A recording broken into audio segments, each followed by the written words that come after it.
ಶ್ರೀ ಗುರುಭ್ಯೋ ನಮಃ. ಹರಿ ಓಂ. ಕಾತ್ಯಾಯನಾಯ ವಿದ್ಮಹೇ ಕನ್ಯಾಕುಮಾರಿ ಧೀಮಹಿ ತನ್ನೋ ದೇವಿ ಪ್ರಚೋದಯಾತ್. ಸಮಸ್ತ ಪ್ರಜಾಧ್ವನಿ ಟಿವಿ ವೀಕ್ಷಕರಿಗೆ ನಿತ್ಯವಾಣಿ ಕಾರ್ಯಕ್ರಮಕ್ಕೆ ಸ್ವಾಗತ.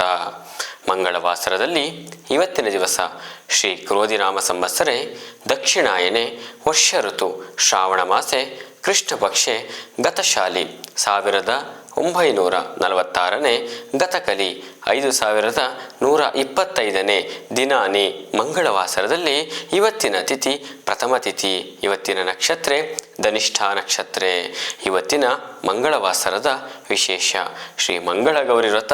ಶ್ರಾವಣ ಮಾಸದ ಮಂಗಳವಾರದಂದು ಶ್ರೀ ಮಂಗಳಗೌರಿ ವ್ರತವನ್ನು ಮಾಡೋದ್ರಿಂದ ಕುಟುಂಬದಲ್ಲಿ ಎಲ್ಲ ಸೌಮಂಗಲ್ಯ ಅಭಿವೃದ್ಧಿ, ವಸ್ತು ವಾಹನ ಧನಕನಕ ಅಭಿವೃದ್ಧಿಗಳು ಸಹ ನೋಡಬಹುದು. ಇವತ್ತಿನ ದಿವಸದಲ್ಲಿ ಬರುವಂತಹ ಮುತ್ತೈದೆಯರಿಗೆ ನಿಮಗೆ ಯಾರೇ ಮನೆಗಳಿಗೆ ಗೆಸ್ಟ್ಗಳು ಬರ್ಬೋದು ಅಥವಾ ಯಾರೇ ಬರುವುದು ಅವರಿಗೆ ಒಂದು ಅರಿಶಿಣ ಕುಂಕುಮ ಒಂದು ಕೊಟ್ಟು ಕಳಿಸುವುದನ್ನು ಇವತ್ತಿನ ದಿವಸದಿಂದ ಪ್ರಥಮವಾಗಿ ಮಂಗಳವಾಸದಲ್ಲಿ ಕೊಡಿ. ನಿಮಗೆಲ್ಲರಿದ್ರೂ ಒಳಿತು ಕಾಣಬಹುದು. ಮಂಗಳಗೌರಿ ಎಲ್ಲರಿಗೂ ಸಮಸ್ತ ಜನತೆಗೆ ಒಳಿತು ಮಾಡಲಿ. ಇವತ್ತಿನ ದಿವಸದಲ್ಲಿ ದ್ವಾದಶ ರಾಶಿಗಳ ಫಲಾಫಲಗಳನ್ನು ನೋಡೋಣ ಬನ್ನಿ. ಪ್ರಥಮ ರಾಶಿ ಮೇಷರಾಶಿ. ಮೇಷಲಗ್ನದವರಿಗೆ ಮನಸ್ಸಿನ ನಾನಾ ಚಿಂತನೆಗಳು ದೂರವಾಗುತ್ತವೆ. ನೀವು ಕಂಡಂತಹ ಕೆಲವು ಕನಸುಗಳು ನನಸಾಗುವ ಸಾಧ್ಯತೆಗಳು ಸಹ ಕಾಣಬಹುದು. ನಿಮ್ಮ ವ್ಯಾವಹಾರಿಕವಾಗಿರಬಹುದು, ಕುಟುಂಬದಲ್ಲಿರಬಹುದು, ಅಥವಾ ಯಾವುದೇ ಒಂದು ಕೋರ್ಟು ಕಚೇರಿಗಳಿರ್ಬೋದು, ಅಥವಾ ನಿಮ್ಮ ಕುಟುಂಬಸ್ಥರಲ್ಲಿ ವೈಮನಸ್ಸುಗಳಿರಬಹುದು. ಚಿಂತನೆಗಳು ದೂರವಾಗುವ ಈ ದಿನಮಾನವಾಗಿರುತ್ತದೆ. ಮತ್ತು ಈ ದಿವಸದಲ್ಲಿ ನೀವೇನೋ ಒಂದು ಕನಸುಗಳನ್ನ ಕಂಡಿರ್ತೀರಿ. ಅಂದರೆ ಇವತ್ತಿನ ದಿವಸದಲ್ಲಿ ಇಂಥ ಒಂದು ಹೆಣ್ಣು ಮಗುವನ್ನ ಮನೆ ಮದುವೆ ಮಾಡ್ಕೋಬೋದಾಗಿರ್ಬೋದು, ಅಥವಾ ನನ್ನ ಮಗಳನ್ನ ಇಂಥ ಮನೆ ಕೊಡಬೇಕು ಅಂದ್ಕೊಂಡಿರಬಹುದು, ಅಥವಾ ಒಂದು ಸೈಟು ಅಥವಾ ಒಂದು ಗೃಹ, ಒಂದು ವಾಹನ, ಅಥವಾ ನಿಮಗೆ ಬೇಕಾದಂತಹ ವಿಶೇಷ ಬೆಲೆ ಬಾಳುವ ಪದಾರ್ಥಗಳಾಗಿರ್ಬೋದು. ಇವತ್ತಿನ ನಿಮ್ಮ ದಿನಮಾನದಲ್ಲಿ ತುಂಬ ಸಂತಸ ಪಡುವಂತಹ ದಿನಮಾನವಾಗಿರುತ್ತದೆ. ಮತ್ತು ಈ ದಿವಸದಲ್ಲಿ ವ್ಯಾಪಾರ ವ್ಯವಹಾರಗಳಲ್ಲಿ ಉತ್ತಮ ಫಲಗಳು ಸಹ ಕಾಣಬಹುದು. ಯಾರು ವೃತ್ತಿ ಕ್ಷೇತ್ರದಲ್ಲಿ ವ್ಯಾಪಾರ ವ್ಯವಹಾರಗಳು ಮಧ್ಯವರ್ತಿಕೆಗಳು ಯಾರು ಇರ್ತೀರೋ ಅವರಿಗೆ ಉತ್ತಮ ಫಲಗಳು ಸಹ ಕಾಣಬಹುದು. ಕೃಷಿಕರಿಗೆ ಮತ್ತು ಭೂ ವ್ಯವಹಾರದವರಿಗೆ ಇವತ್ತಿನ ದಿವಸದಲ್ಲಿ ತುಂಬ ಫಲಗಳು ಸಹ ಇವತ್ತಿನ ನಿರೀಕ್ಷಣೆಯಲ್ಲಿ ಇಟ್ಕೋಬಹುದು. ಯಾಕೆಂದರೆ ಕೃಷಿಕರಿಗೆ ಯಾವತ್ತೂ ರೈತಾಪಿ ಜೀವನದಲ್ಲಿರುವಂಥವರಿಗೆ, ಹೈನುಗಾರಿಕೆಯವರಿಗೆ ಇವತ್ತಿನ ದಿವಸದಲ್ಲಿ ಸಂತಸಗಳು ಸಹ ಸಿಗುವಂತಹ ದಿನಮಾನವಾಗಿರುತ್ತದೆ. ಇವತ್ತಿನ ದಿವಸದಲ್ಲಿ ಮೇಷರಾಶಿಯವರಿಗೆ ಶುಭ ಸಂಖ್ಯೆ 5, ಶುಭ ವರ್ಣ ಅವರಿಗೆ ಕೆಂಪು ತುಂಬ ಉತ್ತಮವಾಗಿರುತ್ತದೆ. ಆರಾಧನೆಯಾಗಿ ಅವರಿಗೆ ಕುಲದೇವರ ಆರಾಧನೆ ಒಳಿತು. ಮುಂದಿನ ರಾಶಿ ವೃಷಭ ಲಗ್ನದವರಿಗೆ ಹಣಕಾಸಿನ ವಿಚಾರದಲ್ಲಿ ಸಾಧಾರಣ ದಿನವನ್ನು ನೋಡಲಿದ್ದೀರಿ.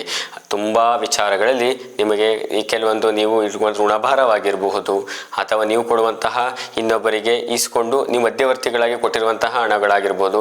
ನೀವು ಯಾವುದೇ ವಿಚಾರದಲ್ಲಿ ನೀವು ಯಾವುದಕ್ಕೂ ಸೇರ್ಪಡೆಗಾಗಿರೋದಿಲ್ಲ, ಆದರೂ ನಿಮ್ಮನ್ನು ದೂಷಣೆ ಮಾಡುವಂಥ ದಿನಮಾನಗಳನ್ನು ಇವತ್ತಿನ ದಿನದಲ್ಲಿ ಋಣಮುಕ್ತರಾಗಿರ್ರಿ. ಇವತ್ತಿನ ದಿವಸದಲ್ಲಿ ತಕ್ಕ ಮಟ್ಟಿಗೆ ನೀವು ಸಾಧಾರಣವಾಗಿ ದಿನಮಾನವನ್ನು ನೋಡಬಹುದು. ಅಂದರೆ ಇವತ್ತಿನ ಯಾವುದೇ ದೃಷ್ಟಿಯಲ್ಲಿ ಅಂತ ಹೇಳಿದ್ರೆ ನೀವು ಗುರಿಯಾಗಿರ್ತೀರಿ, ಮಧ್ಯವರ್ತಿಗಳಾಗಿ ಗುರಿಯಾಗಿರ್ತೀರಿ, ಅಥವಾ ನಾನು ಯಾವುದೇ ನ್ಯಾಯ ವಿಚಾರಗಳಲ್ಲಿ ಹೋಗಿ ಗುರಿಯಾಗಿರ್ತೀರಿ. ನಿಮ್ಮಲ್ಲಿ ದೋಷಗಳು, ನಿಮ್ಮಿಂದ ಯಾವುದೇ ತಪ್ಪುಗಳಾಗಿಲ್ಲ ಅಂಥೇಳಿ ನಿಮ್ಮನ್ನು ಒಂದು ಮನ್ನಣೆಗೆ ಪ್ರೀತಿ ಪಾತ್ರರಿಗೆ ಆಗುವ ದಿನಗಳಾಗಿರುತ್ತದೆ. ಮತ್ತು ಕೆಲಸ ಕಾರ್ಯಗಳಲ್ಲಿ ಅಂದರೆ ನೀವು ಇದ್ರ ಜೊತೆಗೆ ಯಾವುದೇ ಕೆಲಸ ಕಾರ್ಯಗಳನ್ನು ಮಾಡೋದಕ್ಕೆ ತಡವಾಗಿರೋದ್ರಿಂದ, ಅಂದರೆ ನೀವು ಹೇಳಿದ ಸಮಯಗಳಿಗೆ ಹೋಗೋಕ್ಕಾಗದೇ ಇರೋದ್ರಿಂದ, ಅಥವಾ ನೀವು ಹೇಳಿದ ನಿಗದ ಸಮಯಕ್ಕೆ ನಿಮ್ಮ ಆಯಾಸಗಳಾಗಿರೋದ್ರಿಂದ ಸ್ವಲ್ಪ ನಿಮ್ಮ ಕೆಲಸಗಳು ಹಿನ್ನಡೆ ಆಗುತ್ತೆ. ಮತ್ತು ನಿಮ್ಮ ಸಾಮರ್ಥ್ಯದ ಮೇಲೆ ನಾನು ಯಾಕೋ ಒಬ್ಬರನ್ನ ನಂಬಿಕೆ ಇಟ್ಕೊಂಡು ಹೋಗಿದ್ದೇನಪ್ಪ, ನನಗೆ ಗೊತ್ತಿತ್ತಲ್ಲ ಅವರು ಅನ್ನುವಂಥ ದಿನಮಾನಗಳು ಸಹ ನೋಡಬಹುದು. ಈ ದಿವಸದಲ್ಲಿ ಯಾವುದೇ ಕೆಲಸಗಳನ್ನು ನಿಮ್ಮ ಸಾಮರ್ಥ್ಯ ಇದ್ರೂ ಸಹ ಎಚ್ಚರಿಕೆಯಿಂದ ಮಾಡಬೇಕು. ವ್ಯವಹಾರದಲ್ಲಿ ಸ್ವಲ್ಪ ದೂರ ಉಳಿಯುವುದು ಉತ್ತಮ. ಅಂದರೆ ಪುನರಾವರ್ತಿ, ಮತ್ತು ಮೊದಲೇ ತಿಳಿಸಿದಾಗೆ ನೀವು ಮಧ್ಯಸ್ಥಿಗೆ ಆಲ್ರೆಡಿ ಸಮಸ್ಯೆಗಳು ಈಡಾಗಿರ್ತೀರಿ, ಮತ್ತೆ ಪುನರಾವರ್ತಿಗಳಾಗಿ ಆಗೋದು ಇಂಥ ಸ್ವಲ್ಪ ದೂರ ಇದೆ. ಕೊಟ್ಟು ಕೆಟ್ಟವರಾಗೋದಕ್ಕಿಂತ ಕೊಡದೆ ಕೆಟ್ಟವರಾಗೋದು ಉತ್ತಮ ಅನ್ನೋ ಒಂದು ಮಾತಿನ ಪ್ರಕಾರದಲ್ಲಿ ನೀವು ನಿಮ್ಮ ಕೈಲಾದಂತಹ ಸಹಾಯ ಮಾಡಿ. ಒಬ್ಬರಿಗೆ ಹಸಿವಿತಿಯ ಊಟ ಮಾಡಿಸಿ, ಒಬ್ಬರಿಗೆ ಬಟ್ಟೆ ಇಲ್ವಾ ಕೊಡಿಸ್ಬಿಡಿ. ಆದರೆ ನನಗೆ ಕೊಡಪ್ಪ ಅಂತ ಹೇಳಿ ನೀವು ಕೊಟ್ಟು ಕಮಿಟ್ಮೆಂಟ್ಗಳಲ್ಲಿ ಅಂದರೆ ವ್ಯವಹಾರಗಳಲ್ಲಿ ಸಿಗಾಕೊಳ್ಳೋದು ಈ ದಿನ ಉತ್ತಮ ಅಲ್ಲ. ಇವತ್ತಿನ ದಿವಸದಲ್ಲಿ ವೃಷಭ ರಾಶಿಯವರಿಗೆ ಶುಭ ಸಂಖ್ಯೆ 2, ಶುಭ ವರ್ಣ ಬಿಳಿ. ಪರಿಹಾರಕರ್ತವಾಗಿ ಇವತ್ತಿನ ದಿವಸದಲ್ಲಿ ನವಗ್ರಹ ಮತ್ತು ನಿಮ್ಮ ಕುಲದೇವತೆಗಳ ಆರಾಧನೆ ಒಳಿತು. ಮುಂದಿನ ರಾಶಿ ಮಿಥುನ ರಾಶಿಯವರಿಗೆ ಕೆಲಸ ಕಾರ್ಯಗಳಲ್ಲಿ ಉತ್ತಮ ಪ್ರಗತಿಯಾಗಲಿದೆ. ನೀವು ಮಾಡುವಂಥ ಕೆಲಸ ಕಾರ್ಯಗಳಲ್ಲಿ ಯಾವುದೇ ಕೆಲಸಗಳಾಗಿರ್ಬೋದು ಸಮಾಧಾನಕರ ಕೂಡ ಸಿಗಬಹುದು. ಮತ್ತು ನೂತನ ವಸ್ತು ಖರೀದಿ ಮಾಡುವ ಯೋಗ ಕೂಡ ಇದೆ. ಇವತ್ತಿನ ದಿವಸದಲ್ಲಿ ಯಾವುದೇ ಹೊಸ ವಿಚಾರದಲ್ಲಿ ಹೊಸ ವಸ್ತ್ರಗಳಾಗಿರ್ಬೋದು ಅಥವಾ ಆಭರಣಗಳಾಗಿರ್ಬೋದು, ಭೂಮಿ ಅಥವಾ ಕುಟುಂಬದಲ್ಲಿರುವಂಥ ಮಕ್ಕಳುಗಳಿಗೆ ಬೇಕಾದಂತಹ ಯಾವುದೇ ಆಭರಣಗಳು ಮತ್ತು ಕುಟುಂಬಕ್ಕೆ ಗೃಹಕ್ಕೆ ಬೇಕಾದಂತಹ ನಿಮ್ಮ ಪೀಠೋಪಕರಣಗಳಿರ್ಬೋದು ಪ್ರತಿಯೊಂದನ್ನು ಹೊಸದಾಗಿ ಖರೀದಿ ಮಾಡುವ ದಿನಮಾನವಾಗಿರುತ್ತದೆ. ನೀವು ಅಂದುಕೊಳ್ಳದ ರೀತಿಯಲ್ಲಿ ಇವತ್ತು ತಗೊಳಕ್ಕಾಗಲ್ಲಪ್ಪ ಬಿಡು ಅನ್ನೋ ರೀತಿಯಲ್ಲಿ ತಗೊಬಿಡೋಣ ಬಿಡು ಅಂತ ಹೇಳಿ ತಗೊಳ್ಳುವಂತಹ ಸಂದರ್ಭಗಳು ತುಂಬ ಇವತ್ತಿನ ದಿವಸದಲ್ಲಿ ಕಾಣಬಹುದು. ಮತ್ತು ವ್ಯಾಪಾರ ವ್ಯವಹಾರದಲ್ಲಿ ಉತ್ತಮ ಧನಾಗಮನ ಅಂತ ಹೇಳ್ತೀವಿ. ಯಾರು ವೃತ್ತಿ ಕ್ಷೇತ್ರವಾಗಿ ವ್ಯಾಪಾರ ವ್ಯವಹಾರ ಮಾಡ್ತಿರ್ತಾರೋ ಅಂದರೆ ಯಾವುದೇ ವ್ಯಾಪಾರ ವ್ಯವಹಾರಗಳಾಗಿರ್ಬೋದು, ಕಬ್ಬಿಣ ಅಥವಾ ಇರುವಂತಹ ಕೃಷಿಕರಾಗಿರ್ಬೋದು ಅಥವಾ ಇಲ್ಲಿ ಬೇಕಾಗಿರುವಂತಹ ಎಲ್ಲ ದಿನಮಾನದಲ್ಲಿ ಬೇಕಾದಂತಹ ನಿಮಗೆ ಬೇಕಾಗಿರುವಂಥ ಎಲ್ಲ ಪರಿಕರಗಳಿಗೆ ವ್ಯಾಪಾರದಲ್ಲಿ ಉತ್ತಮ ಲಾಭವನ್ನು ಸಹ ಕಾಣಬಹುದು. ಆದರೆ ಕುಟುಂಬದಲ್ಲಿ ಸ್ವಲ್ಪ ಮಾನಸಿಕವಾಗಿರುವಂತಹ ತೊಂದರೆಗಳಿಂದ ದೂರಾಗಿ ನೆಮ್ಮದಿ ಕೂಡ ಸಿಗುತ್ತದೆ. ಅಂದರೆ ವ್ಯಾಪಾರ ವ್ಯವಹಾರ ವ್ಯವಸ್ಥಾನ ಮನೆಯಿಂದ ಹೊರಗಡೆ ಕುಟುಂಬದಲ್ಲಿ ಸ್ವಲ್ಪ ಮನಃಶಾಂತಿ ನೆಮ್ಮದಿ ಕೂಡ ಕಾಣಬಹುದು. ಹಾಗೂ ಈ ದಿವಸದಲ್ಲಿ ನೀರಿನ ಸಂಬಂಧಪಟ್ಟಂತೆ ಪಾನೀಯಗಳಾಗಿರ್ಬೋದು ಅಥವಾ ಜ್ಯೂಸ್ಗಳಾಗಿರ್ಬೋದು, ಬೇಕರಿಗಳಿರುವಂಥರಾಗಿರ್ಬೋದು ಅಥವಾ ಮಾಡುವಂತಹ ಎಲ್ಲ ಬೀದಿ ಬದಿ ವ್ಯಾಪಾರಿಗಳಾಗಿರ್ಬೋದು ಉತ್ತಮ ಆದಾಯ ಕೂಡ ಕಾಣಬಹುದು. ಮಿಥುನ ರಾಶಿಯವರಿಗೆ ಈ ದಿವಸದಲ್ಲಿ ಶುಭ ಸಂಖ್ಯೆ ಬಂದು 6, ಶುಭ ವರ್ಣ ಬಂದು ಕೆಂಪು ಬಣ್ಣ ಅಂತ ಹೇಳಬಹುದು. ಆದರೆ ಪರಿಹಾರವಾಗಿ ಲಿಂಗ ಭೈರವ ಪೂಜೆ ಅಂತ ಹೇಳ್ತೀವಿ. ಪರಿಹಾರ ಲಿಂಗ ಭೈರವಾಗಿ ಜಗತಂ ಪಿತರಂ ವಂದೇಹಿಂ ಪಾರ್ವತಿ ಪರಮೇಶ್ವರ ಅಂತ ಶಿವ ಪಾರ್ವತಿಯರನ್ನ ಇವತ್ತಿನ ಸ್ಮರಣೆ ಮಾಡೋದಾಗಿರ್ಬೋದು ಅಥವಾ ಅಷ್ಟೋತ್ತರಗಳು ಹೇಳೋದಾಗಿರ್ಬೋದು. ಇವತ್ತಿನ ಬೆಳಿಗ್ಗೆ ಎದ್ದ ತಕ್ಷಣದಿಂದ ನೀವು ಅದನ್ನು ಒಂದು ಮನಸ್ಸಿನ ಸ್ಮರಣೆ ಮಾಡಿಕೊಂಡು ನಿಮ್ಮ ದಿನಚರಿಯನ್ನು ಶುರು ಮಾಡಿ. ಶುಭವಾಗಲಿ. ಮುಂದಿನ ರಾಶಿ ಕರ್ಕಾಟಕ ರಾಶಿ. ಕರ್ಕಾಟಕ ಲಗ್ನದವರಿಗೆ ಹಣಕಾಸಿನ ವಿಚಾರದಲ್ಲಿ ಯಾವುದೇ ಅಭಿವೃದ್ಧಿ ಕಂಡು ಬರುವುದಿಲ್ಲ. ಈ ದಿವಸದಲ್ಲಿ ಯಾವುದೇ ಹಣ ವಿಚಾರದಲ್ಲಿ ನೀವು ಯಾವುದೇ ಅಭಿವೃದ್ಧಿ ತನೆಯ ಅಂತ ಹೇಳಿದ್ರೆ ಇವತ್ತಿನ ಎಕ್ಸ್ಪೆಕ್ಟೇಷನ್ ಜಾಸ್ತಿ ಇರುತ್ತೆ. ನೆನ್ನೆನೆ ನೀವು ಪ್ಲಾನ್ ಮಾಡ್ಕೊಂಡಿರ್ತೀರಿ, ಏನೋ ಇವತ್ತು ನಾಳೆ ಇಷ್ಟು ನನಗೆ ಹಣ ಬರಬೇಕು, ಇಷ್ಟು ಇಂಥ ವ್ಯಕ್ತಿಗಳ ಜೊತೆ ನಾನು ಹಣ ಸಂಪಾದನೆ ಮಾಡಿರಬೇಕು, ಈ ಹಣ ನನಗೆ ಕೊಡಬೇಕು, ನಾನು ಇನ್ನೊಬ್ರಿಗೆ ತಲುಪಿಸಬೇಕು. ಇವತ್ತಿನ ಯಾವುದೇ ಶುಭ ಸೂಚನೆಗಳು ಸಹ ಕಂಡು ಬರೋದಿಲ್ಲ. ಅಂದರೆ ದಿನಮಾನದಲ್ಲಿ ಒಬ್ಬರನ್ನ ಕಾಯ್ದು ನೀವು ಕೆಲಸಗಳನ್ನು ಬಿಟ್ಟು ನಿಮ್ಮ ಇವತ್ತಿನ ಕೆಲಸ ಸಮಯವನ್ನು ಹಾಳು ಮಾಡುವ ದಿನಮಾನವನ್ನು ನೀವು ನೋಡಬಹುದು ವ್ಯವಹಾರಸ್ಥರಿಗೆ. ಹಾಗಾಗಿ ಮಾನಸಿಕವಾಗಿ ನೀವು ಆ ಯೋಚನೆಯಲ್ಲಿ ಊಟ ತಿಂಡಿಗಳನ್ನು ಬಿಡುವಂಥದ್ದು, ಈ ಆರೋಗ್ಯದಲ್ಲಿ ಸ್ವಲ್ಪ ಏರಿಳಿತವನ್ನು ಸಹ ಕಂಡುಬರ್ತದೆ. ಮತ್ತು ಈ ದಿವಸದಲ್ಲಿ ಅತಿ ಹೆಚ್ಚಿನ ನಂಬಿಕೆ ಮೇಲೆ ನೀವು ಇವತ್ತಿನ ಇವರು ನಂಬಿಕೆ ಮೇಲೆ ತುಂಬ ಕೆಲಸಗಳನ್ನು ಮಾಡ್ಕೊಂಡಿದ್ರೆ ನನಗೆ ತುಂಬ ವರ್ಷಗಳಿಂದ ಗೊತ್ತು ಅನ್ನೋಂಥವ್ರು ನಿಮಗೆ ಇವತ್ತಿನ ದಿನಮಾನದಲ್ಲಿ ನೀವು ಅವರಿಂದ ಮೋಸ ಹೋಗುವಂಥದ್ದು ನೋಡಲಿದ್ದೀರಿ. ಹಾಗಾಗಿ ಅನಗತ್ಯ ವಿಚಾರಗಳಲ್ಲಿ ನೀವು ಕೈ ಹಾಕೋದು ಒಳಿತಲ್ಲ. ಮತ್ತು ಈ ದಿವಸದಲ್ಲಿ ಕಾರ್ಖಾನೆ ವಿಚಾರದಲ್ಲಿರುವಂಥವರು ಮತ್ತು ಯಾವುದೇ ಒಂದು ಪೀಠೋಪಕರಣ ವಿಚಾರದಲ್ಲಿರುವಂಥ ಮರಕ್ಕೆ ಸಂಬಂಧಪಟ್ಟಂಥ ವಿಚಾರಗಳಾಗಿರ್ಬೋದು, ಅಂದರೆ ಘನ ವಸ್ತುಗಳಾಗಿರ್ಬೋದು, ನಂಬಿಕೆ ಮೇಲೆ ನಾಳೆ ಬೆಳಿಗ್ಗೆ ಕೊಡ್ತಾರೆ ಬಿಡಪ್ಪ ಇವತ್ತು ಕೊಟ್ಟು ಕಳ್ಸೋಣ, ನಾಳೆ ಬೆಳಿಗ್ಗೆ ಕೊಡ್ತಾರೆ, ಇನ್ನೊಬ್ಬರ ಮೇಲೆ ಜವಾಬ್ದಾರಿ ಕೊಡ್ತಾರೆ, ಯಾವುದನ್ನು ಸಹ ಕೊಡೋದು ಒಳಿತಲ್ಲ.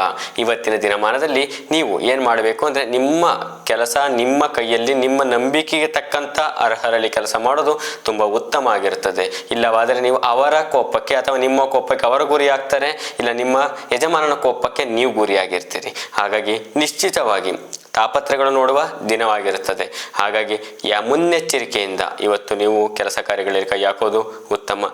ಉದ್ಯೋಗಸ್ಥರಿಗೆ ಯಾರೋ ನಂಬಿಕೆ ಮೇಲೆ ನಿಮ್ಮ ಯಾವುದೋ ಡಾಕ್ಯುಮೆಂಟ್ ಕೊಟ್ಕೋಸೋದಾಗಿರ್ಬೋದು, ಅಥವಾ ಯಾರೋ ಬರ್ತಾರೆ ನನ್ನ ನಂಬಿಕೆ ಮೇಲೆ ಕೊಡಪ್ಪ ಈಗ ಮಾಡೋಣ ಅಂತಾರೆ. ಯಾರ ನಂಬಿಕೆ ಮೇಲೂ ಬೇಡ, ನಿಮ್ಮ ಕೆಲಸ ನೀವೇ ಮಾಡಿ.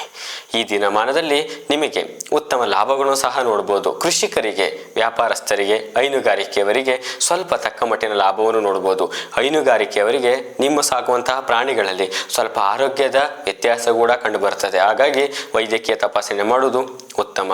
ಹಾಗಾಗಿ ನೀವು ಇವತ್ತಿನ ದಿನಮಾನದಲ್ಲಿ ನೀವು ಪರಿಹಾರಕರ್ತವಾಗಿದ್ದರೆ ನಿಮ್ಮ ಕುಲದೇವತೆ ಆರಾಧನೆ ಉತ್ತಮ. ಯಾಕೆಂದರೆ ವಾರ ಒಪ್ಪತ್ತು ನೀವು ಬೆಳಿಗ್ಗೆ ದರ್ಶನದಲ್ಲಿ ನಿಮ್ಮ ನಿಷ್ಠೆಯನ್ನು ಸಹ ತೋರುತ್ತೆ. ಹಾಗಾಗಿ ಒಂದು ಕುಟುಂಬದಲ್ಲಿ ಕರ್ಕಾಟಕ ರಾಶಿಯವರಿಗೆ ಒಂದು ಕುಟುಂಬ ಯಾರೇ ಆಗಿರಲಿ, ದ್ವಾದಶ ರಾಶಿಗಳಲ್ಲಿ ಯಾರೇ ರಾಶಿಗಳಾಗಿರ್ಬೋದು, ಮೊದಲು ತಿಳಿಸಿಕೊಡ್ತೀವಿ. ಗೃಹ ಅಂತ ಬಂದಾಗ ಅಡಿಗೆ ಮನೆ, ದೇವರ ಮನೆ, ಸ್ನಾನದ ಗೃಹ ತುಂಬ ಶುಚಿತ್ವವಾಗಿರಬೇಕು. ಇದು ಎಲ್ಲಿ ಶುಚಿತ್ವವಾಗಿರುತ್ತೋ ಅಲ್ಲಿ ಲಕ್ಷ್ಮಿ ಸದಾ ಇರ್ತಾಳೆ ಅಂತ ಒಂದು ಸನಾತನ ಧರ್ಮ ಹೇಳುತ್ತೆ. ಹಾಗಾಗಿ ಒಂದು ಸ್ವಲ್ಪ ಶುಚಿತ್ವವನ್ನು ಕಾಪಾಡೋದು ಉತ್ತಮ. ಇವತ್ತಿನ ಶುಭ ಸಂಖ್ಯೆ ಬಂದು 5, ಶುಭ ವರ್ಣ ಬಂದು ಹಳದಿ. ಮುಂದಿನ ರಾಶಿ ಸಿಂಹರಾಶಿ. ಸಿಂಹರಾಶಿಯವರಿಗೆ ಕುಟುಂಬದಲ್ಲಿ ಸುಖಕ್ಕೆ ವಂದನೆಗಳು ಹಾಗೂ ಸರ್ಕಾರಿ ಕೆಲಸಗಳಿರೋರಿಗೆ ತುಂಬ ಉತ್ತಮಗಳಾಗಿರುತ್ತದೆ. ಅಂದರೆ ಸುಖದ ಸಂಸಾರಕ್ಕೆ ಕೆಲವೊಂದಷ್ಟು ವಿರೋಧಗಳಿರುತ್ತೆ. ಅಂದರೆ ನಿಮಗೆ ಬೇರೊಬ್ಬರ ವಿಚಾರಕ್ಕೆ ನಿಮ್ಮ ಮನೆಯಲ್ಲಿ ಕಿರಿಕಿರಿ ಆಗಿರುವಂಥದ್ದು, ದಾಂಪತ್ಯದಲ್ಲಿ ಕೆಲವೊಂದಷ್ಟು ಬಿರುಕುಗಳು ಮೂಡಿರುವಂಥದ್ದು, ಕೆಲವೊಬ್ಬರು ಡೈವರ್ಸ್ ಕೇಸಿಗೆ ಹೋಗಿರುವಂಥವರು ಆಗಿರಬಹುದು. ಅದು ಸ್ವಬುದ್ಧಿಂ ಪರಂಚೈವಂ ದುರ್ಬುದ್ಧಿಂ ವಿನಾಶಕ ಅಂತ. ನಿಮಗೆ ಏಕ ಸ್ಥಿತಿ ಅಂದರೆ ನಿಮ್ಮ ಮನಸ್ಥಿತಿ, ಯಾರ ಮಧ್ಯಸ್ಥಿಕೆನೂ ಬೇಡ. ನಿಮಗೆ ಯಾರು ವಿರೋಧವಾಗಿರ್ತಾರೋ ಅಂದರೆ ವ್ಯವಹಾರದಲ್ಲಾಗಿರ್ಬೋದು, ಕುಟುಂಬದಲ್ಲಾಗಿರ್ಬೋದು, ಮಕ್ಕಳ ವಿರೋಧ, ತಂದೆ ತಾಯಿಗಳ ವಿರೋಧ ಅಥವಾ ಸ್ನೇಹಿತರ ವಿರೋಧ ಯಾರೇ ಆಗಿದ್ರು ನೇರವಾಗಿ ನೀವೇ ಕೂತು ಮಾತಾಡೋದ್ರಿಂದ ಪರಿಹಾರ ಸಿಗುತ್ತೆ. ನೀವು ಮಧ್ಯವರ್ತಿಗಳಿಂದ ಅಂದರೆ ನಿಮ್ಮ ಒಂದು ಮಧ್ಯವರ್ತಿಗಳಿಂದ ನಾನು ಇದೀನಿ ಕಣಪ್ಪ ಬಾ ನಾನು ಸಂಧಾನ ಮಾಡ್ತೀನಿ ಅನ್ನೋರಿಂದ ಯಾವುದೇ ಕಾರಣಕ್ಕೂ ನಿಮಗೆ ಪರಿಹಾರ ಸಿಗೋದಿಲ್ಲ. ಹಾಗಾಗಿ ಇವತ್ತಿನ ವಿಚಾರದಲ್ಲಿ ಎಚ್ಚರಿಕೆಯಿಂದ ಇರತಕ್ಕದ್ದು. ಇಲ್ಲವಾದಲ್ಲಿ ಸಂಕಷ್ಟಕ್ಕೆ ತಿರುಗುವ ಸಾಧ್ಯತೆಗಳು ಸಹ ತುಂಬ ಕಂಡುಬರುತ್ತೆ. ಹಾಗಾಗಿ ಈ ದಿವಸದಲ್ಲಿ ನೀವು ಯಾವುದೇ ವ್ಯವಹಾರಗಳಲ್ಲಿ ಇರುವಂಥವರು ಎಚ್ಚರಿಕೆಯಿಂದ ಮಾಡಬೇಕು. ವ್ಯಾಪಾರ ವ್ಯವಹಾರ ಅಂತಂದರೆ ಎಚ್ಚರಿಕೆಯಲ್ಲೇ ಇರ್ತೀರಿ, ಆದರೆ ನಂಬಿಕೆ ಮೇಲೆ ಪುನರತಿ ವ್ಯಾಪಾರ ಅಂದರೆ ಬೆಳಿಗ್ಗೆ ಎದ್ದ ತಕ್ಷಣದಲ್ಲಿ ನಿಮ್ಮ ವೃತ್ತಿ ಜೀವನ ಶುರುವಾಗುತ್ತೆ.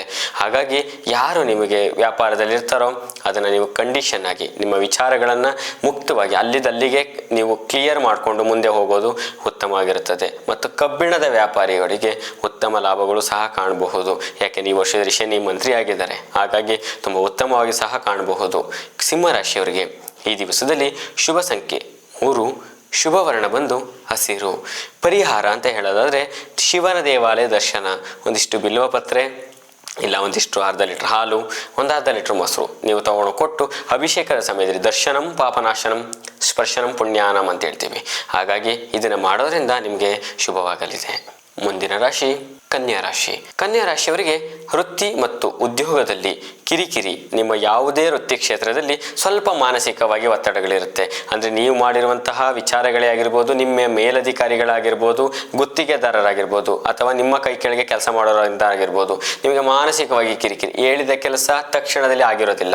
ನೀವು ಅಂದ್ಕೊಂಡಿರೋ ಕೆಲಸಗಳು ಸ್ವಲ್ಪ ನಿಧಾನ ಆಗುವಂಥದ್ದು. ನೀವು ಇವತ್ತಿಷ್ಟು ಮುಗಿಸಲೇಬೇಕು ಅಂತ ನಿಮ್ಮದೊಂದು ಟಾರ್ಗೆಟ್ ಇರುತ್ತೆ. ಆ ಟಾರ್ಗೆಟನ್ನು ಬಿಟ್ಟು ನೀವು ಮುಂದೆ ಕೆಲಸಗಳನ್ನು ಡಿಲೇ ಆಗೋದ್ರಿಂದ ಕೆಲವೊಂದಷ್ಟು ದಿನಮಾನಗಳು ತುಂಬ ಮುಂದೆ ಹೋಗುವಂಥ ಸಂದರ್ಭಗಳು ಸಹ ಕಾಣಬರುತ್ತೆ. ಹಾಗಾಗಿ ಇವತ್ತಿನ ದಿವಸದಲ್ಲಿ ಎಷ್ಟು ಸಾಧ್ಯವಾಗುತ್ತೋ ನೀವು ನಿಂತು ಕೆಲಸ ಮಾಡೋದ್ರಿಂದ ನಿಮಗೆ ನೀವು ಅಂದ್ಕೊಂಡಿರೋ ಕೆಲಸಗಳನ್ನು ರೀಚ್ ಮಾಡ್ಬೋದು. ಜೊತೆಗೆ ಉದ್ಯೋಗಕ್ಕೆ ನೀವು ಯಾರು ಕಾಯ್ತಾ ಇರ್ತೀರೋ, ಹೊಸ ಉದ್ಯೋಗಗಳು ಸಿಕ್ಲಿ ಕಣಪ್ಪ, ಇವತ್ತು ನನಗೇನು ಕೆಲಸ ಇಲ್ಲ ತುಂಬ ದಿನಗಳಿಂದ, ಇಲ್ಲ ಓದಿ ಮನೆಯಲ್ಲಿರುವಂಥವ್ರಾಗಿರ್ಬೋದು ಅಥವಾ ಪ್ರಯತ್ನ ಪಡ್ತಾ ಇರೋವಂಥವ್ರಾಗಿರ್ಬೋದು, ಅವರಿಗೆ ಉದ್ಯೋಗ ಯಾವುದಾದ್ರೂ ಒಂದು ಪ್ರಾಪ್ತಿ ಆಗುವಂಥ ಸಂದರ್ಭ. ತುಂಬ ದಿನಗಳಿಂದ ತಿರುಗ್ತಿದ್ದೆ, ಇವತ್ತು ಯಾವುದೋ ಒಂದು ಕೆಲಸ ಸಿಕ್ಕಿದೆ, ಇಲ್ಲಿ ಬೆಳಿಗ್ಗೆಯಿಂದನೇ ಕೆಲಸಕ್ಕೆ ಹೋಗಬಹುದು ಅನ್ನೋದೊಂದು ದೃಢತೆ ಆಗುತ್ತೆ. ಮತ್ತು ಮಾನಸಿಕ ಶಾಂತಿ ಅಂದರೆ ಈ ದಿವಸದಲ್ಲಿ ಯಾವುದೇ ಕೆಲಸಗಳನ್ನು ಮಾಡಿದ್ರೆ ನಿಮಗೆ ಮಾನಸಿಕವಾಗಿ ತುಂಬ ನೆಮ್ಮದಿ ವಾತಾವರಣ ಸಹ ನೋಡಬಹುದು. ಕನ್ಯಾ ರಾಶಿಯವರಿಗೆ ಈ ದಿವಸದಲ್ಲಿ ಶುಭ ಸಂಖ್ಯೆ ಬಂದು 9, ಶುಭವರ್ಣ ಬಂದು ಬಿಳಿ ಬಣ್ಣ. ಪರಿಹಾರ ಅಂತ ಹೇಳೋದಾದರೆ ದುರ್ಗಾ ಅಷ್ಟೋತ್ತರ ಪಠಣ. ಅಂದರೆ ನೀವು ಎಲ್ಲಿ ಇರ್ತೀರೋ, ನೀವು ಮನೆಯಲ್ಲೇ ಇರ್ಬೋದು, ಹೊರಗಡೆ ಇರ್ಬೋದು, ಅಥವಾ ನಿಮ್ಮ ಪ್ರಯಾಣದಲ್ಲಿ ಅಂದರೆ ಬಸ್ಸುಗಳಲ್ಲಿ ಹೋಗೋ ಪ್ರಯಾಣಗಳಲ್ಲಿರ್ಬೋದು, ಅಥವಾ ಒಂದಷ್ಟು ದೇವಾಲಯಗಳಲ್ಲಿರ್ಬೋದು, ದುರ್ಗಾ ಅಷ್ಟೋತ್ತರಗಳ ಒಂದು ಪಠಣ ಮಾಡೋದು ಅಥವಾ ಕೇಳೋದು ಉತ್ತಮವಾಗಿರುತ್ತದೆ. ಮುಂದಿನ ರಾಶಿ ತುಲಾರಾಶಿ. ತುಲಾರಾಶಿಯವರಿಗೆ ನಿಮ್ಮ ಶ್ರಮಕ್ಕೆ ತಕ್ಕ ಫಲಗಳನ್ನು ಸಹ ನೋಡ್ಬೋದು. ಈ ದಿವಸದಲ್ಲಿ ನೀವು 100 ದಿನದಿಂದ ಕೆಲಸ ಮಾಡಿಕೊಂಡು ಬರಿಗೈಯಾಗಿದ್ದರೆ ಇವತ್ತಿನ ಒಂದು ದಿವಸದಲ್ಲಿ ನಿಮಗೆ 100 ದಿವಸದ ಕೆಲಸದ ಲಾಭಾಂಶ ಸಹ ಕಂಡುಬರುತ್ತದೆ. ಮತ್ತು ಆಮದು ರಫ್ತು ತಗೊಂಡು ಮಾರುವಂಥದ್ದು, ಹೊರದೇಶಗಳಿಗೆ ಮಾರುವಂಥದ್ದು, ಜಿಲ್ಲೆಯಿಂದ ಜಿಲ್ಲೆಗಳಿಗೆ ಕೊಡುವಂಥದ್ದು, ಅಥವಾ ನಿಮ್ಮ ಒಂದು ವಿಚಾರದ 10 ಜನದಿಂದ ನೀವು ತಗೊಂಡು ಬೇರೆಯವ್ರಿಗೆ ಮಾರೋದಾಗಿರ್ಬೋದು. ಇವರಿಗೆ ಉತ್ತಮ ಫಲಗಳು ಸಹ ಸಿಗುತ್ತೆ. ಸುಗಂಧ ದ್ರವ್ಯಗಳು, ಆಗರಬತ್ತಿಗಳು ಅಂದರೆ ಯಾವುದು ಸುಗಂಧಕ್ಕೆ ಸಂಬಂಧಪಟ್ಟಿರುತ್ತದೋ ಅವರಿಗೆ ತುಂಬ ಉತ್ತಮ ಲಾಭಗಳು ಸಹ ಕಂಡುಬರುತ್ತದೆ. ಇವತ್ತು ತುಲಾರಾಶಿಯವರಿಗೆ ವಾಹನದಲ್ಲಿ ಎಚ್ಚರಿಕೆಯಿಂದ ಓಡಾಡುವುದು ಒಳಿತು. ಯಾಕೆಂದರೆ ಇವತ್ತಿನ ದಿನ ಮನದಲ್ಲಿ ಆತರದಲ್ಲಿ ಕೆಲಸ ಮಾಡ್ಕೊಂಡು ಹೋಗ್ತೀರಿ. ನೀವು ತುಂಬ ಆತರಗಳು, ಇವತ್ತು ಇಷ್ಟು ಮಾಡಿಬಿಡ್ಬೇಕು, ಇಷ್ಟು ಜಲ್ದಿ ಹೋಗ್ಬಿಡ್ಬೇಕು, ಇಷ್ಟೇ ಸೆಕೆಂಡಿಗೆ ಹೋಗ್ಬಿಡ್ಬೇಕು. ನಿಮಗೆ ನಿಧಾನದಲ್ಲಿ ನಿಮ್ಮ ಎಷ್ಟು ಸಾಧ್ಯವಾಗುತ್ತೋ ಅಷ್ಟು ಕೆಲಸಗಳನ್ನು ಮಾಡೋದು ಇವತ್ತು ಒಳಿತು. ಇವತ್ತಿನ ದಿವಸದಲ್ಲಿ ತುಲಾರಾಶಿಯವರಿಗೆ ಶುಭ ಸಂಖ್ಯೆ ಬಂದು 4, ಶುಭ ವರ್ಣ ಬಂದು ಕೆಂಪು ಬಣ್ಣ ಒಳಿತಾಗಿರುತ್ತದೆ. ಪರಿಹಾರ ಪ್ರಸನ್ನ ಆಂಜನೇಯ ದೇವಾಲಯ ದರ್ಶನ ಅಥವಾ ನೀವು ಇರುವಂತಹ ಹನುಮಾನ್ ಚಾಲಿಸ ಪಠಣವು ತುಂಬ ಉತ್ತಮವಾಗಿ ಶುಭ ಸೂಚನೆಗಳು ಸಹ ಕೊಡಬಹುದು. ಶುಭವಾಗಲಿ. ಮುಂದಿನ ರಾಶಿ ವೃಶ್ಚಿಕ ರಾಶಿ. ವೃಶ್ಚಿಕ ಲಗ್ನದವರಿಗೆ ಕೆಲಸಿನ ಕಾರ್ಯಗಳಲ್ಲಿ ನಿರಾಸಕ್ತಿ. ನೀವು ಯಾವುದೇ ಕೆಲಸಗಳನ್ನು ಮಾಡಿ ಒಂದಷ್ಟು ಮುಂದೆ ಮಾಡ್ಕೊಳ್ಳೋಣ, ನೋಡ್ಕೊಂಡು ಮಾಡೋಣ ಅನ್ನೋಂಥ ನಿರಾಸಕ್ತಿ ಸಹ ಇವತ್ತಿನ ದಿವಸದಲ್ಲಿ ಕಾಣುತ್ತೆ. ಸೋಂಬೇರಿ ಅಂತಲ್ಲ, ಮಾಡೋಣ ಅನ್ನೋಂಥ ಒಂದು ಲೇಜಿನೆಸ್. ಹಾಗಾಗಿ ಇವತ್ತಿನ ದಿವಸದಲ್ಲಿ ಯಾವುದೇ ಕೆಲಸಗಳನ್ನು ಹಿಡ್ದಿರೋ ಕೆಲಸನ ಪೂರ್ಣ ಮಾಡಿ ಕೈ ಬಿಡಿ. ಇಲ್ಲಾಂದರೆ ಇವತ್ತಿನ ಬಿಟ್ಟರೆ ಅದು ಇನ್ನಷ್ಟು ದಿನಗಳ ಕಾಲ ಅದು ಹಾಗೆಯೇ ಕ್ಯಾರಿ ಮಾಡ್ಕೊಂಡು ಹೋಗಬೇಕಾಗುತ್ತೆ, ಮಾಡೋಣ ಅಂತ. ಹಾಗಾಗಿ ಯಾವುದೇ ಕೆಲಸಗಳನ್ನು ನೀವು ಲೇಜಿ ಮಾಡಬೇಡಿ. ಉದ್ಯೋಗದಲ್ಲಿ ಕೆಲವೊಂದರಿಗೆ ಗೊಂದಲಮಯ. ಅಂದರೆ ನೀವು ಯಾವುದೇ ಕೆಲಸಗಳನ್ನು, ಕೃಷಿಕರಿಗಾಗ್ಬೋದು, ಇವತ್ತು ಯಾವುದೋ ಒಂದು ಗಿಡ ನೆಟ್ಟಿರ್ತೀರಿ, ಅದಕ್ಕೆ ತುಂಬ ಒಂದು ವಿಶೇಷವಾದ ಗೊಬ್ಬರಗಳಾಗಿರ್ಬೋದು, ಒಂದು ಔಷಧೋಪಚಾರಗಳಾಗಿರ್ಬೋದು, ನಾಳೆ ಮಾಡೋಣ, ಇದರಿಂದ ಲಾಸ್ ಆಗುವ ಸಂದರ್ಭಗಳಿರುತ್ತೆ. ಮತ್ತು ಉದ್ಯೋಗಸ್ಥರುಗಳು ಇವತ್ತು ಮಾಡೋ ಫೈಲ್ಸ್ಗಳು, ಇವತ್ತು ಮಾಡುವಂತಹ ಕೆಲವೊಂದಷ್ಟು ಭೇಟಿಗಳು, ಮೀಟಿಂಗ್ಸ್ಗಳು ನಾಳೆ ಮಾಡೋಣ, ಇದು ಬೇಡ. ದಯವಿಟ್ಟು ಇವತ್ತಿನ ಕೆಲಸ ಇವತ್ತೇ ಮಾಡಿ, ಗೊಂದಲಮಯ ವಾತಾವರಣವನ್ನು ನೀವು ಮಾಡ್ಕೋಬೇಡಿ. ಮತ್ತು ಪೊಲೀಸು ಮತ್ತು ವಕೀಲರು ಯಾರು ಕಾನೂನಾತ್ಮಕವಾಗಿ ವ್ಯವಹಾರಗಳನ್ನು ಮಾಡ್ತಿರ್ತೀರಿ, ಅದೆಲ್ಲ ನೀವು ಕೋರ್ಟ್ಗೆ ಹಾಕಿರುವಂತಹ, ನ್ಯಾಯಾಲಯದಲ್ಲಿ ಆಗುವಂತಹ ಅರ್ಜಿಗಳಾಗಿರ್ಬೋದು, ಭೂ ವ್ಯವಹಾರಗಳಾಗಿರ್ಬೋದು, ಅಥವಾ ನಿಮಗಿರುವಂಥ ಕೆಲವೊಂದಷ್ಟು ನ್ಯಾಯಾಲಯಗಳ ಒಂದು ಧರ್ಮ ಸಮ್ಮಿತವಾಗಿ ಹೋರಾಡುವಂತಹ ವಿಚಾರಗಳಾಗಿರ್ಬೋದು, ಇದರಿಂದ ಅಪನಿಂದನೆಗಳು ನಿಮಗೆ ಕಟ್ಟಿಟ್ಟ ಬುತ್ತಿ. ಹಾಗಾಗಿ ಇವತ್ತಿನ ದಿವಸದಲ್ಲಿ ನೀವು ಎಚ್ಚರಿಕೆಯಿಂದ ಮಾತನಾಡುವುದು, ಎಚ್ಚರಿಕೆಯಿಂದ ಇವತ್ತಿನ ದಿವಸದಲ್ಲಿ ಸ್ನೇಹಿತರ ಹತ್ರ ಮಾತಾಡಬಹುದು, ಅಧಿಕಾರಿಗಳ ಹತ್ರ ಮಾತಾಡೋದು ಒಳಿತಾಗಿರುತ್ತೆ. ಮತ್ತು ವೃಶ್ಚಿಕ ರಾಶಿಯವರಿಗೆ ಶುಭ ಸಂಖ್ಯೆ ಬಂದು 4, ಶುಭ ವರ್ಣ ಬಂದು ಕೆಂಪು ಬಣ್ಣ. ಪರಿಹಾರವಾಗಿ ನರಸಿಂಹ ಸ್ತೋತ್ರ ಪಠಣ. ನರಸಿಂಹವನ್ನು ಯಾರಿರ್ತಾರೆ, ಉಗ್ರ ನರಸಿಂಹ ಅಂತ ಹೇಳ್ತೀವಿ, ಲಕ್ಷ್ಮೀ ನರಸಿಂಹ ಅಂತ ಹೇಳ್ತೀವಿ, ಅವರ ಅಷ್ಟೋತ್ರ ಪಠಣ ಮಾಡೋದ್ರಿಂದ ಸಮಸ್ಯೆಗಳಿಂದ ಒಂದು ಸ್ವಲ್ಪ ವಿಮುಕ್ತರಾಗುವಂಥ ದಿನಮಾನವನ್ನು ನೋಡ್ಬೋದು. ಶುಭವಾಗಲಿ. ಮುಂದಿನ ರಾಶಿ ಧನಸ್ಸು ರಾಶಿ. ಧನಸ್ಸು ರಾಶಿಯವರಿಗೆ ಯಾವುದೇ ಇವತ್ತಿನ ದಿನಮಾನದಲ್ಲಿ ಯಾವುದೇ ವಿಚಾರಗಳು ಮಾನಸಿಕವಾಗಿ ಯೋಚನೆ ಮಾಡುವ ದಿನವನ್ನು ನೋಡಬಹುದು. ಮತ್ತು ಆರೋಗ್ಯದಲ್ಲಿ ಸ್ವಲ್ಪ ಏರಿಳಿತವೂ ಸಹ ಕಂಡುಬರುತ್ತದೆ.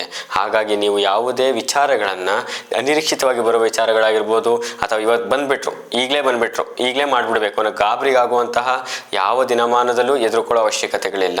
ಸಮಾಧಾನದಲ್ಲಿ ಮಾಡಿ, ಆರೋಗ್ಯದ ಕಡೆ ಸ್ವಲ್ಪ ಗಮನ ಇರಲಿ. ಜೊತೆಗೆ ಅನಿರೀಕ್ಷಿತವಾದ ತೊಂದರೆ ತಾಪತ್ರೆಗಳು, ಅಂದರೆ ಯಾರೋ ಬರ್ತಾರೆ ಅನ್ನೋದಲ್ಲ, ಅವ್ರು ಬರ್ತಾರೆ ಅಂದ್ಕೊಂಡು ಸಂಜೆ ತನಕನೂ ಕಾಯೋಂಥದ್ದು.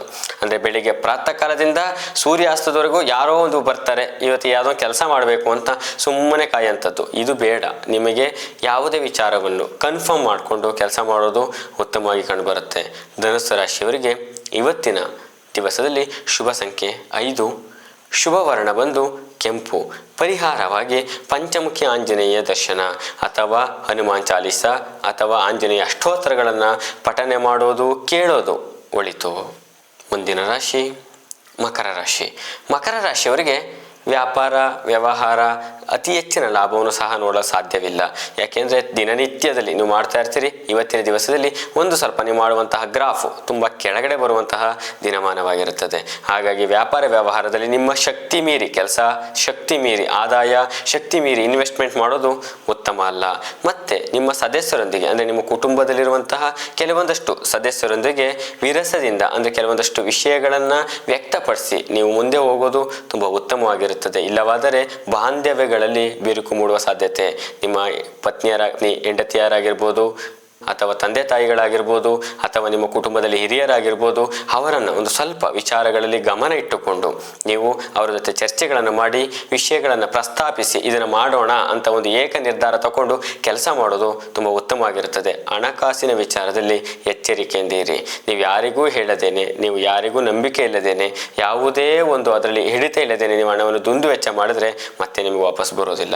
ದಯವಿಟ್ಟು ಯಾವುದೇ ವಿಚಾರದಲ್ಲಿ ಹಣವನ್ನು ದುಂದು ವೆಚ್ಚ ಮಾಡೋದು ಬೇಡ. ಹಾಗಾಗಿ ಮಕರ ರಾಶಿಯವರಿಗೆ ಈ ದಿವಸದಲ್ಲಿ ಶುಭ ಸಂಖ್ಯೆ ಬಂದು 10, ಶುಭ ವರ್ಣ ಬಂದು ಕೆಂಪು ಬಣ್ಣ ಉತ್ತಮವಾಗಿರುತ್ತದೆ. ಪರಿಹಾರವಾಗಿ ಧೈರ್ಯಕರ್ತವಾದಂತಹ ನೀವು ಹನುಮಾನ್ ಚಾಲೀಸ ಪಠನೆ ಮಾಡೋದು ಒಳಿತು. ಮುಂದಿನ ರಾಶಿ ಕುಂಭರಾಶಿ. ಕುಂಭರಾಶಿಯವರಿಗೆ ನಿರುದ್ಯೋಗಿಗಳಿಗೆ ನಿಮಗೆ ಉದ್ಯೋಗಗಳು ನಿಮ್ಮ ಸ್ನೇಹಿತರಿಂದ ದೊರಕುವ ಸಾಧ್ಯತೆಗಳು ಕೂಡ ಇರುತ್ತದೆ. ನೀವು ಅಂದ್ಕೊಂಡೇ ಇರೋದಿಲ್ಲ, ನೀವು ಉದ್ಯೋಗ ಇವತ್ತು ಇರೋದಿಲ್ಲಪ್ಪ, ಇವತ್ತು ಯಾರನ್ನು ನಂಬೋದು ಬೇಡ ಅಂತ. ಯಾಕೆ ತುಂಬ ದಿನಗಳಿಂದ ವೃಥಾ ಖರ್ಚು ಮಾಡಿರ್ತೀರಿ. ಇವತ್ತು ಅನಿರೀಕ್ಷಿತ ಉದ್ಯೋಗ ಕೂಡ ಕಾಣಬಹುದು. ಮತ್ತು ಈ ದಿನಮಾನದಲ್ಲಿ ನೀವು ಏರುಗತಿ ಪ್ರಗತಿ, ಅಂದರೆ ನಿಮಗೆ ₹1 ಕೆಲಸ ಸಿಗುತ್ತೆ ಅಂದರೆ ನಿಮಗೆ ಒಂದು ₹5 ಕೆಲಸ ಸಿಗುವ ಸಂಭವಗಳು ಕೂಡ ಕಂಡುಬರುತ್ತೆ. ಈ ದಿವಸದಲ್ಲಿ ನಿಮ್ಮ ಪ್ರಗತಿ ಗ್ರಾಫ್ ಮೇಲೋಗ್ತಾ ಇರುತ್ತೆ. ಇವತ್ತಿನ ಆದಾಯಮಾನ ವೃತ್ತಿ ಜೀವನದಲ್ಲಿ ಮೇಲೋಗ್ತಾ ಇರುತ್ತೆ. ಮತ್ತು ಉದ್ಯೋಗದಲ್ಲಿ ನೀವು ಉದ್ಯೋಗ ಮಾಡ್ತಿರೋರಾದರೆ ಒಂದು ಸ್ವಲ್ಪ ಸ್ವಲ್ಪ ಒತ್ತಡಗಳು ಸಹ ಕಂಡುಬರುತ್ತದೆ. ಯಾಕೆಂದರೆ ಬೇರೆಯವ್ರ ಕೆಲಸನೂ ಸುಧಾ ನಾನೇ ಮಾಡಬೇಕು ಅನ್ನೋ ಮನಸ್ಥಿತಿ ಬರುತ್ತೆ. ಹಾಗಾಗಿ ಯಾವುದಕ್ಕೂ ನೀವು ವಿಚಾರವಿಲ್ಲದೇ ಮಾತನಾಡೋದು ಒಳಿತಲ್ಲ. ಮತ್ತು ಯಾವುದೇ ವಾತಾವರಣ ಅಂದರೆ ನಿಮ್ಗೆ ಯಾವುದೇ ವೃತ್ತಿ ಕ್ಷೇತ್ರದಲ್ಲಿರುವಂತಹ ಬಿರುಕು ವಾತಾವರಣ ಬಂದರೆ ನೀವು ಯಾವುದು ತರ್ಕಕ್ಕೆ ನಿಲ್ಲಬೇಡಿ. ಅಂದರೆ ನೀವು ವಾಗ್ವಾದಕ್ಕೆ ಮಾತಾಡೋದು ಒಳಿತಲ್ಲ. ಶಾಂತಿಯಿಂದ ವರ್ತಿಸಿ. ನಿಮಗೆ ಇವತ್ತಿನ ಆದಾಯಮಾನವನ ದಿನವನ್ನು ಸಹ ನೋಡಬಹುದು. ಕುಂಭರಾಶಿಯವರಿಗೆ ಶುಭ ಸಂಖ್ಯೆ ಬಂದು 8, ಶುಭ ವರ್ಣ ಬಂದು ಶ್ವೇತವರ್ಣ, ಬಿಳಿ ಅಂತ ಹೇಳ್ತೀವಿ. ಪರಿಹಾರವಾಗಿ ಇವತ್ತಿನ ಪರಿಹಾರವಾಗಿ ಶ್ರೀ ತಾಯಿ ಚಾಮುಂಡೇಶ್ವರಿ ಭಗವತಿ ಆರಾಧನೆ ಅಥವಾ ಅಷ್ಟೋತ್ತರ ಪಠನೆ ತುಂಬ ಒಳಿತಾಗಿ ಇವತ್ತಿನ ದಿನಮಾನ ನಿಮಗೆ ಶುಭವಾಗಲಿ. ಮುಂದಿನ ರಾಶಿ ಮೀನರಾಶಿ. ಮೀನರಾಶಿಯವರಿಗೆ ಇವತ್ತಿನ ದಿನಮಾನದಲ್ಲಿ ದಿನಸಿ ಪದಾರ್ಥಗಳು ಅಥವಾ ಪ್ರಾವಿಷನಲ್ ಸ್ಟೋರಲ್ಲಿರುವಂಥವರು ಅಥವಾ ಮೆಡಿಕಲ್ಸಲ್ಲಿರೋಂಥವರು ಅಥವಾ ಬೀದಿ ಬದಿ ವ್ಯಾಪಾರಿಗಳಾಗಿರ್ಬೋದು, ಎಲ್ಲರಿಗೂ ಒಂದು ಸ್ವಲ್ಪ ಉತ್ತಮ ಲಾಭವನ್ನು ಸಹ ನೋಡ್ಬೋದು. ಹಾಗಾಗಿ ಪಾನೀಯ ಮಾರಾಟಗಾರರಿಗೆ ಅತಿ ಹೆಚ್ಚು ಲಾಭವನ್ನು ಸಹ ನೋಡ್ಬೋದು. ಈ ದಿವಸದಲ್ಲಿ ನೀವು ಎಷ್ಟೇ ಲಾಭಗಳು ಬಂದರೂ ನಿಮಗೆ ಸರಿಸಮನಾದಂತಹ ಹಣಕಾಸಿನ ಸರಿದೂಗು ಇವತ್ತು ಆಗೋದಿಲ್ಲ.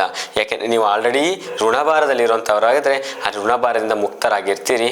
ಆದಷ್ಟು ನೀವು ಈ ದಿವಸದಲ್ಲಿ ಋಣವನ್ನು ಮುಕ್ತರಾಗುವ ದಿನ ಕಡೆ ಗಮನ ಕೊಡೋದು ತುಂಬ ಒಳಿತು. ಯಾಕೆ ಅಂದರೆ ಇವತ್ತು ಕೊಡೋಣ, ನಾಳೆ ಕೊಟ್ಬಿಡೋಣ.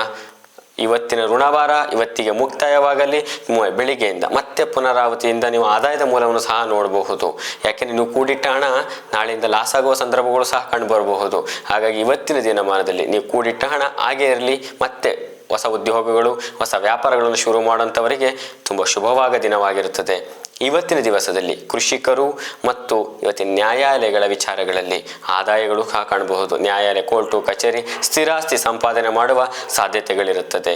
ಮತ್ತು ಈ ದಿವಸ ಉದ್ಯೋಗಸ್ಥರಿಗೆ ಶುಭದಾಯಕವಾಗಿರುತ್ತದೆ. ಅಂದರೆ ನಿಮಗೆ ನಿಮ್ಮ ಸಂಬಳದಲ್ಲಿ ಗ್ರಾಫ್ ಜಾಸ್ತಿ ಆಗ್ಬೋದು ಅಥವಾ ಬಡ್ತಿ ಆಗುವಂಥದ್ದು, ಮೇಲಧಿಕಾರಿ ಆಗುವ ಸಂಭವಗಳು, ಪರ್ಮನೆಂಟ್ ಆಗುವಂಥ ಸಂದರ್ಭಗಳಾಗಿರುವು ತುಂಬ ಉತ್ತಮವಾಗಿರುತ್ತದೆ. ಮೀನರಾಶಿಯವರಿಗೆ ಶುಭ ಸಂಖ್ಯೆ ಬಂದು 7, ಶುಭ ವರ್ಣ ಬಂದು ಕೆಂಪು ಬಣ್ಣ.